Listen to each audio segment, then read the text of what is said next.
Are you ready for a show that talks sports from the fans' point of view?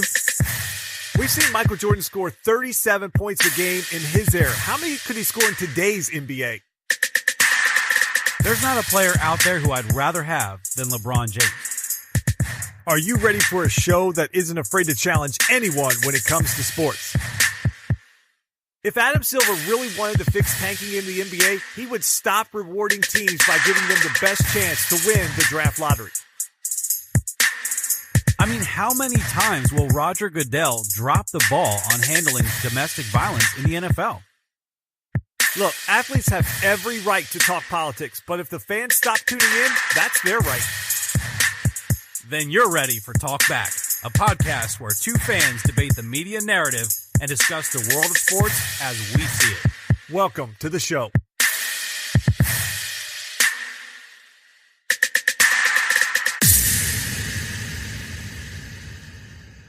Welcome to another edition of Talk Back. It's episode 218 of season 2, and we are hot. Justin, the NFL is giving us new ratings in ways that we couldn't have imagined, and I'm glad because there's all new topics after week 3 of the NFL, not to mention a little bit of NASCAR news, and the hottest topic maybe in the world is Tiger Woods is on top once again. What does that mean for the world of golf? I am one of your hosts, Eric Nesbit, and on a remote location because of a job that he just works way too hard is our host and director of content, Justin Gay. But I'm not going to do a whole lot in the teaser this week, Justin. No back and forth, nothing as far as noteworthy things that we need to talk about because we need to get right into segment 1. It's Tiger Woods. He is your Tour Championship winner. There's no surprise there, so we're not actually giving you the news. We're reacting to it. We'll talk about Tiger Woods and what that means for the world of golf. And then in segment 2, it's all NFL. There are major stories happening in the NFL, plus the week 3 action, big upsets we've got to go over.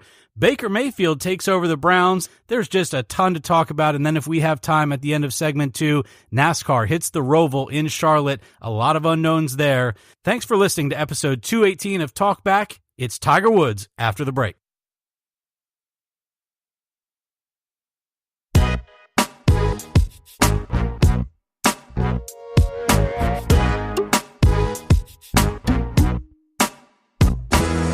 Welcome back here to segment 1 on episode 218. And you know on Talkback, if it's the NFL season and we're not leading the show with NFL news, you know there's a big story out there that we have to cover.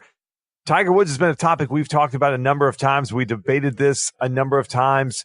Would he ever be able to get back to the pinnacle level of the sport and win a tournament? We saw him all year contend in majors, be in the mix in some of these tournaments really since about May and June. It seemed like he started to figure out his swing and get his game rolling. Well, he finally put it all together. And Eric, you even asked me at the end of the show last week if I thought Tiger could win. I said I did if he could keep it in the fairway off the tee. You talked about the fact that he just had to putt the ball well. Hey, he did both of them this weekend. He put it all together, and he is your 2018 Tour Championship winner. Tiger Woods back in the winner's circle for the first time in 5 years. So, Eric, I got to ask you the question that's come up pretty much all day Monday and listening to talk radio. It led SportsCenter. It was the biggest story out there, even with a huge week of NFL action. But the question has come up, is this the greatest sports comeback story that we've ever seen?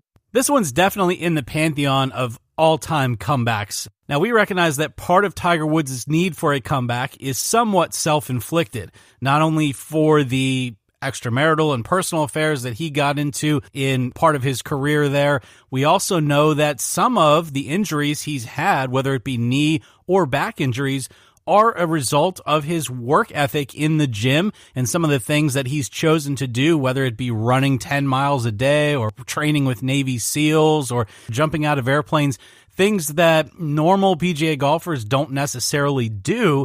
He has self-inflicted some of these injuries or breakdowns of his joints and knees. Now, with that being said, there's a huge mental hurdle to overcome with that, as long as the physical part could be fixed by a doctor, which now it looks like it has. The mental part was what was in the works for the past few years, it looked like. Now, he won a lot of tournaments back in 2013, but then this last issue with his back, whether it was going to be a final fix with the fusion and is it going to work finally, his fourth back surgery. Wow, did we ever see something that we didn't think was going to happen, and that was that the back appeared to be fine all season long. He was able to put in the practice reps and then the tournament reps that were required. He's always said that it comes down to playing time, and now he wins at the Tour Championship. Yeah, I think, Justin, if you account for everything, personal, his health, his mental state, I think there's a lot there. Even the drama with, the things that were on the internet with Lindsey Vonn, and then the DUI, which came as a result of a drug problem, probably as a result of painkiller. He wasn't arrested for drunk driving. He was arrested for being all hopped up on drugs, pulled over, sleeping in his running car on the side of the road. I mean, these are all things that challenged him through the last few years. And for him to overcome that, to have a season where I would say he was relevant to the FedEx Cup standings in the sense that, he made the playoffs rather easily. Then he made it through all of the rounds. Then he got to the Tour Championship and led the tournament, gave himself even a chance to take home his third FedEx Cup championship, which he only lost by a very, very slim margin. Yeah, I think this is one of the best stories in sports as far as a comeback that I've ever seen in my lifetime. Now, I know there's others. I mean, Ben Hogan had his own comeback. A lot of guys who are with the tradition of the game and understand the history of the game are probably going to argue that Ben Hogan's comeback was a huge comeback. But, look, as a different age, a different era, I tweeted out a video that was going around of Tiger actually watching an iPad filled with a bunch of commentaries from people in the world of sports saying that he would never win again. He was done. This was it for him. I would recommend you go to my Twitter account and check that out in the feed because that's a really neat video. Now, especially on the other side of it, looking that it's done. This was one of the best things I've ever seen, Justin. I'd love to hear your reaction from, we've talked about that you watch the big events, and we're both big Tiger fans. And when we were in college together is, really the time that Tiger was just taking over the golf world, we became fans together of Tiger Woods. But what you saw with him coming down the 18th hole, I mean, the spectacle of the crowd and him emerging from the sea of people and then going up and kind of the realization once he hit that bunker shot that he was actually going to win again on the PGA Tour when people said it would never happen again. What did that mean to you as a fan? Well, just watching that scene on the 18th, it was like a movie scene. It was like nothing we'd ever seen. It literally felt like something only Hollywood could script, where you just have people just running and how that didn't just all that someone didn't do something stupid or have a Hank Aaron type of moment where people are just trying to become part of the moment, where everyone actually just kind of minded their business and just were part of it and didn't overtake Tiger's moment. I thought that was incredible. But again, it speaks to what we talked about months ago on the show. And I brought up the point I felt like, and we actually debated this topic, is Tiger Woods the most polarizing athlete out there, even today, with what we've seen, even with LeBron and even NFL stars. And I said then, I felt he was. He moves the needle like no one else, not only for golf, but on the national scene. You had athletes from all over, all sports, watching and tweeting and rooting for Tiger, much less all the fans that are out there doing the same thing. So I can't see that this isn't the greatest comeback story. Look, we see people all the time come back from injuries. Carson Wentz just started this past Sunday back from a pretty bad knee injury. We see guys come back from even worse injuries than that. We've seen people come back from marital issues, and we've seen people come back from drug addiction and arrests. Tiger had basically all those things, Eric. He had not only injury, but he had his marital issues got thrown into the public, his personal life thrown into the public. He went from being one of the most revered athletes in the world, the top of his sport, considered maybe the greatest athlete at that time, to just being a joke, to being a laughingstock, to becoming a gif or a meme. And then he had all the issues with the arrest and the prescription medications, and then the pictures get put on the internet.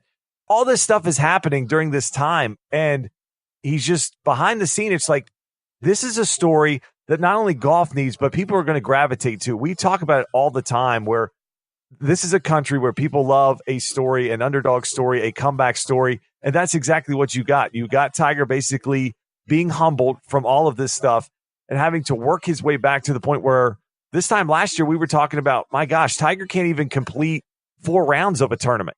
We even talked before this season, wow, if Tiger can just go out in a tournament and play 4 rounds and show that he can, that back is ready for this, that he's ready for competition, that'll be a huge step. And now he's to the point where he was competing for major wins and now wins the Tour Championship and darn near won the FedEx Cup. So I think it's a great comeback story because, Eric, we've never seen an athlete at the top of their game, at the top of their sport, at the top of the sports world fall as far as Tiger didn't have to come back. I mean, it would basically be like LeBron or Aaron Rodgers or Tom Brady coming up with some kind of addiction or something we've never seen before. I mean, probably the closest thing maybe like Michael Vick with what he went through, where he was at and how that story came out and what he went through to get back. But he never got back to the peak that I think Tiger is at and capable of coming up to. So I think it's a great story. It's been great for golf.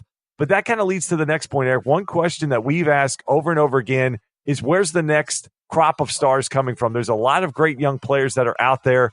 It just doesn't seem like that's radiated with the general public. Golf really hasn't put those players out there. Now Tiger's back. And Eric, it's all Tiger Woods. It was all Tiger all weekend. He had all the coverage at the majors. Even when Koepka won, it was all about Tiger and the cameras following him around. So we know that Tiger moves the needle for golf, both from a fan standpoint and from an economic standpoint. So now, in your opinion, with where golf is at and what Tiger has done, does golf just have to sort of ride this Tiger wave? And then once he's done, they know it's just never going to be the same and they'll deal with it then? We've talked about this a couple of times, and we've recognized that there's a marketing problem on the PGA Tour, that in 2009, when he had the affairs and the problems come to light, there was going to be a significant issue with him losing sponsorship and him sort of falling from grace. And then you have these back injuries and these injuries that kept him away from the game for a long time. You had the rise of Rory McIlroy winning 4 majors. You have Jordan Spieth winning majors. You've got guys that are extremely nice and popular, like Ricky Fowler and Justin Thomas. You have other guys like Dustin Johnson, who have taken over the number 1 spot in the world several times, and they're just really exciting to watch in terms of their game, but not terribly exciting in terms of their personality. I think that's what you get from Dustin Johnson and Brooks Koepka. There's not a lot of marketability there, kind of what we talk about with like a Matt Kenseth in NASCAR, who is a great driver and has been for a long, long time, but the sponsors just aren't drawn to him because there's no flair, there's no flash. And Tiger Woods, being a polarizing person, has really given the tour everything that it wanted monetarily. And so these players are benefiting from that, but it seems like he's still the only one that moves the needle. Now, I think it was a few months ago in one of his contentions, at one of the majors, you and I talked about the fact that one of the best things possibly as a solution for golf would be to have Tiger playing the best players of today. And no matter what the outcome was, whether it was an epic showdown and then Tiger could beat some of the best guys of today, or whether it was an epic showdown and maybe Tiger got beat by a Ricky Fowler or a Jordan Spieth or whoever. I thought we were going to get that actually this weekend. I mean, the opening round of the Tour Championship, here you have Tiger Woods. It's not like he won the Puerto Rico Championship during the middle of the year when all the best players are at the World Golf Championships somewhere else, and all the B-rated or C-rated players have their own tournament so that they can make a little bit of cash. This was the final event of the PGA Tour season. It was Tiger Woods and the other 29 top playing individuals of the season, the last 30 people remaining for the FedEx Championship. And so Tiger Woods had every opportunity for Dustin Johnson and Ricky Fowler, Justin Thomas, Rory McIlroy, John Rahm and Tony Finau, Jason Day, all the guys that we've talked about, Bryson DeChambeau, lots and lots of guys, even Brooks Koepka, Patrick Reed, Bubba Watson, Phil Mickelson, they were all there, right? They're all at this tournament. After day one, we've got Fowler and Tiger tied for the lead, and I thought, here we go. I thought, Justin, we're finally going to get this epic battle. And then in day two, Tiger played a little bit better than Fowler, had that lead. Day 3, Tiger played better than almost the entire field, as he's done all year. His Saturday scoring average has been fantastic. So he goes into Sunday with a pretty comfortable lead, knowing that, I don't have to do a whole lot. And the epic battle just never came. In fact, the final round pairing that he had, Rory McIlroy shot 4 over, paired with Tiger that day. And so I think what you actually saw